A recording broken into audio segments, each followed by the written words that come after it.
Hello everyone. आज हम लोग बात करने वाले हैं एलपी सीबीटी 1 के बारे में। तो लास्ट वीक चल रहा है एलपी सीबीटी 1 का।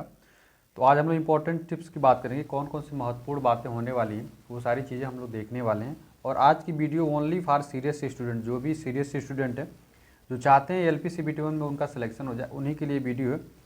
और अन्यथा अगर आपकी तैयारी बहुत अच्छी नहीं है तो फिर भाई आपको अब लक पे ही निर्भर रहना पड़ेगा। आपकी तैयारी अच्छी होनी चाहिए और जो भी सारी चीज़ें मैंने अभी तक बताई है वो सारी चीज़ें अगर आपने फॉलो किया होगा तो आपको भी अच्छा फील हो रहा होगा कि आपका सीबीटी 1 में सिलेक्शन हो रहा है।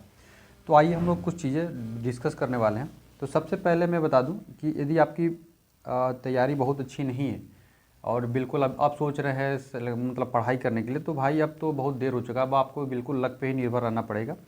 ये वीडियो बस उन लोगों के लिए है जो ओनली फॉर सीरियस स्टूडेंट है और जो लोग मुझसे जुड़े हुए हैं काफ़ी दिनों से, तो उन लोगों के लिए सारी वीडियो होने वाली है। और सारी इंपॉर्टेंट टिप्स जो भी मैंने बताया था अभी तक आप वो फॉलो करते रहे होंगे तो आप अपने आप को बहुत अच्छे पोजीशन में इस समय महसूस कर रहे होंगे।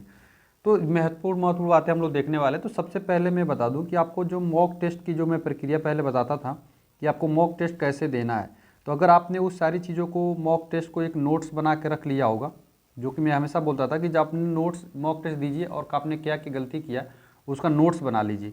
अगर आपने ऐसा नोट्स अभी तक बना लिया है तो आपके लिए बहुत ही गुड वन होने वाला है। आप लोग करिएगा क्या कि इस समय उस सारे मॉक टेस्ट का रिवीजन करिएगा, केवल और केवल मॉक टेस्ट का रिवीजन करिएगा। इसमें होगा क्या कि अभी तक आपने जो 40 से 45 मॉक टेस्ट दिए होंगे और जो क्वेश्चन आपको नहीं आया होगा वो क्वेश्चन को आपने नोट्स में लिख लिया होगा। तो आप लोग करिएगा कि इसका नोट से रिवीजन करिएगा। तो होगा क्या कि कम ही टाइम में 40 से 45 मॉक टेस्ट का आप आसानी से रिवीजन कर पाएंगे। अन्यथा अगर आपने नहीं लिखा है तो अभी जाके फटाफट से रिवीजन कर लीजिए। अभी तो एक सप्ताह है, तो एक सप्ताह में सारे मॉक टेस्ट का अच्छे से एक बार रिव्यू जरूर कर लीजिएगा।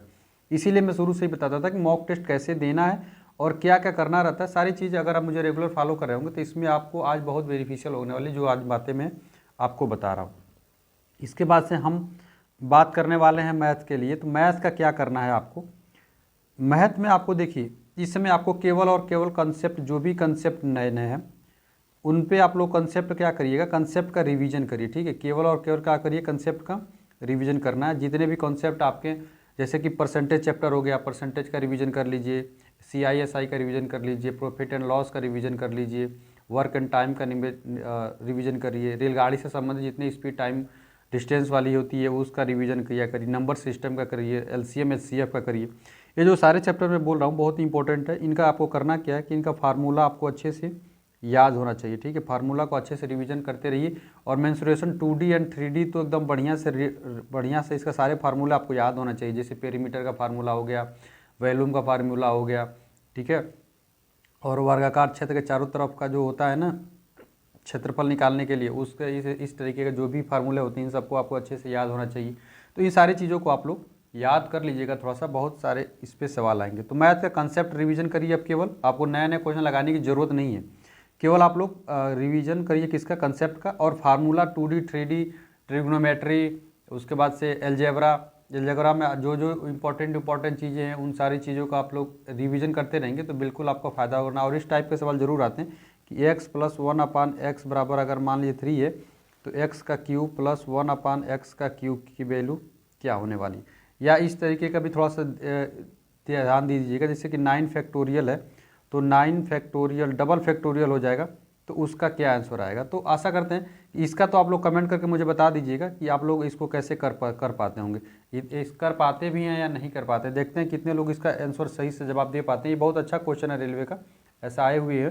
तो आप लोग इस तरीके के सवालों को मुझे कमेंट करके जरूर बताइएगा कि दोनों टाइप को बता दीजिए, इसका भी आंसर बता दीजिएगा और इसका भी आंसर बता दीजिएगा, इसका आंसर कितना आता है। तो उससे पता चल जाएगा कि आपकी तैयारी कितनी है।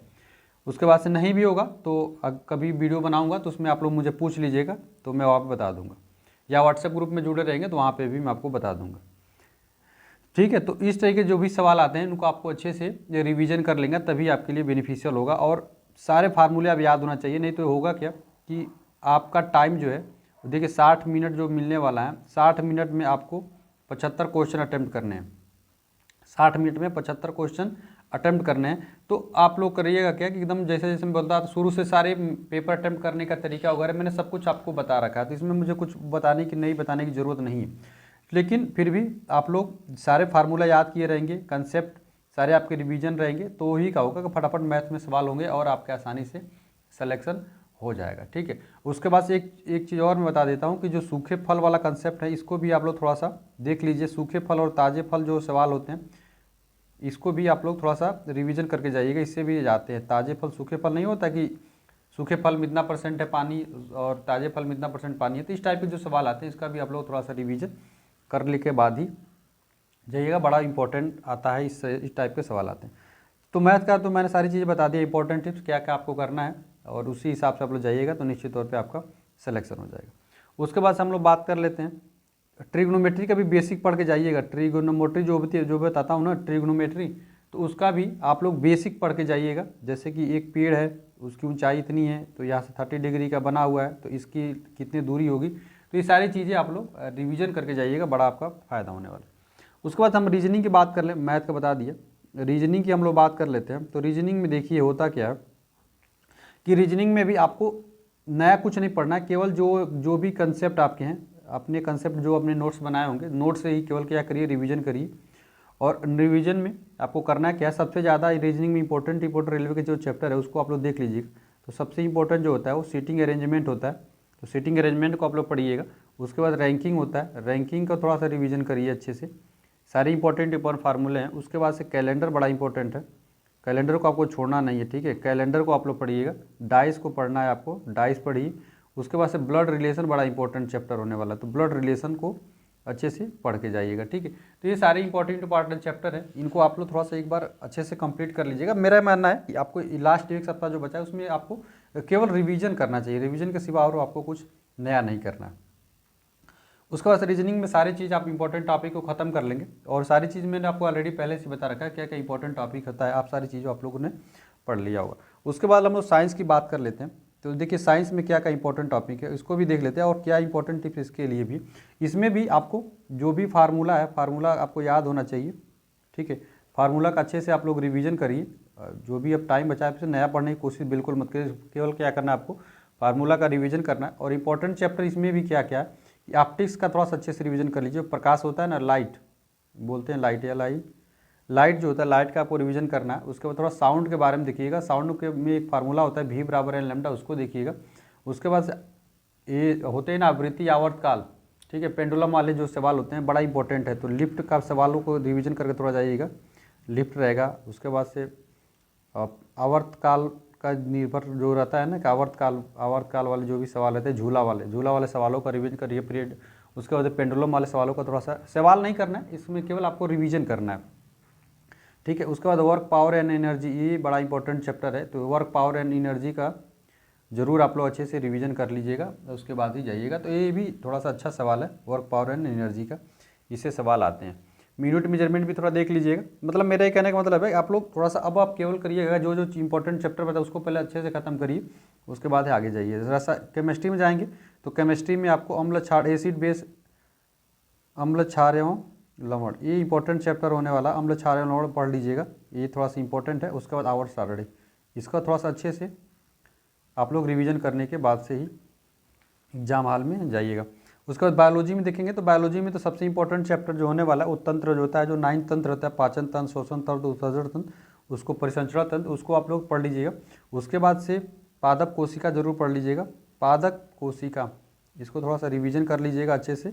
मोलास्का वगैरह जो भी होता है वो सब सारी चीज़ों आप लोग रिवीजन करके जाइए। पादप कोशिका के बाद से आपको करना क्या है कि पादप कोशिका तो आप पढ़ लेंगे, उसके बाद रोग आपको अच्छे से रिवीजन करके जाना। जो मानव रोग होते हैं, मानव रोग को आप अच्छे से एक बार कंप्लीट कर लीजिएगा।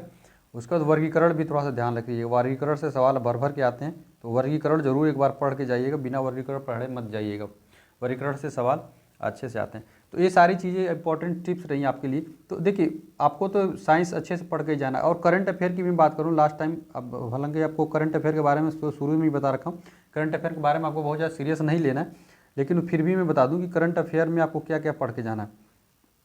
सबसे पहले पढ़ लीजिएगा ओलंपिक, ठीक है, ओलंपिक आप लोग जरूर पढ़ लीजिएगा, ओलंपिक जो भी हो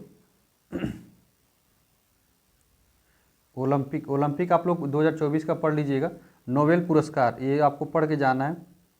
उसके बाद से भूषण, पद्म विभूषण जो भी हो, पद्म विभूषण, पद्म भूषण, जो जितने पद्म पुरस्कार होते हैं उन सबको आज का रिवीजन करके जाइएगा। आप लोग मुझे कमेंट करके बताइए कि पद्म श्री कितने लोगों को दिया गया, ये ज़रा मुझे कमेंट करके बता दीजिए पद्म श्री कितने लोगों को दिया गया। उसके बाद से ये जब आप कंप्लीट कर लेंगे ना, तो फिर कैबिनेट, मोदी की कैबिनेट आपको थोड़ा सा रिवीजन करके जाना है। मोदी जो 3.0 कैबिनेट है, इसको आप लोग रिवीजन करके जाइएगा, ये बड़ा बेनिफिशियल होने वाला। और उसके बाद से ब्रांड एम्बेसडर, ब्रांड एम्बेसडर का भी कुछ रिवीजन कर लीजिएगा, ब्रांड एम्बेसडर से सवाल आते हैं। उसके बाद केंद्र सरकार की परियोजना थोड़ा सा पढ़ लीजिएगा, जितना परियोजना है वो सबको आप लोग पढ़ लीजिएगा।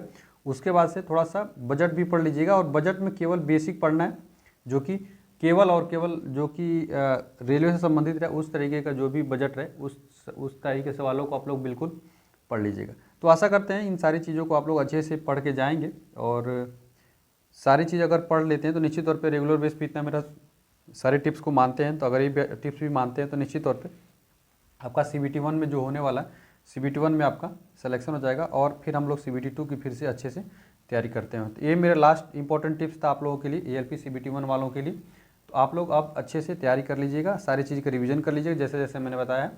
और वीडियो अच्छी लगी हो तो वीडियो को लाइक भी करिएगा, चैनल को भी सब्सक्राइब कर लीजिएगा, और अपने दोस्तों में भी शेयर करिएगा, जैसे इंपॉर्टेंट टिप्स का उनको भी पता चल सके, और उनका भी CLP CBT 1 में 2,81,985 स्टूडेंट में उनका भी सिलेक्शन हो जाए। ठीक है, 2,81,985 स्टूडेंट में उनका भी सिलेक्शन हो जाए। चलिए, आशा करते हैं कि चीज़ों को आप लोग समझते होंगे, और वीडियो अच्छी लग रही है तो वीडियो को लाइक और चैनल को सब्सक्राइब जरूर कर लीजिए। मिलते हैं अगली वीडियो में फ्रेंड्स, तब तक के लिए फ्रेंड्स जय हिंद।